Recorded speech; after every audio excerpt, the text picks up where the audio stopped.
she has an objective. She's been given an objective by Plutarch. It's very important that they make Katniss the Mockingjay. And I think it's almost irrelevant to Cressida at the beginning whether she believes that she is or not. It doesn't matter to her. She just needs to get the shot, make the propos convincing, galvanise the districts against Snow. And then the interesting journey that Cressida then goes on is she starts to believe in Katniss, as Katniss begins to believe in herself. Between takes, it's such a heavy material, serious at times, unless Effie's standing around somewhere, the gorgeous Elizabeth Banks, that there's a lot of fun on set and a lot of laughing and joking around, because there has to be. It was 9 months of a lot of hard work, so. Effie has really had an amazing emotional journey. You know, she was for sure on the wrong side of this human rights issue.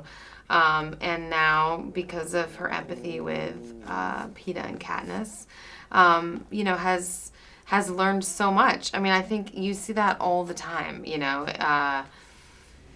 Anytime you're oppressing a people that you don't know, that you're ignorant about, it's very easy to keep oppressing them. But the minute you actually have to sit down with them and have face-to-face conversations and really understand that their humanity is not very different from yours, it's a lot harder to oppress them. It was a very different feel during the scenes that, for Mockingjay Part 1, it was very, very different feel on set, like compared to Catching Fire. It was. I think it's because the whole lighting effect for like District 13 was a lot gloomier, and the atmosphere on set felt a little gloomier at times.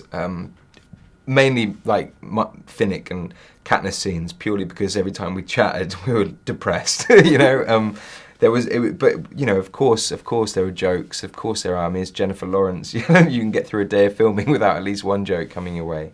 But with regards to Finnick, I mean, he is in a very, very different place. You know, this is the real Finnick, though. This is his soul.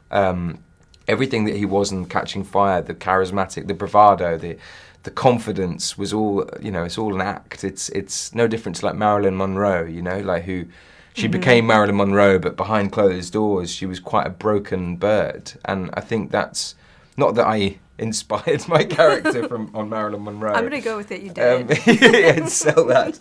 But, you know, that is an interesting example of someone who's sort of similar.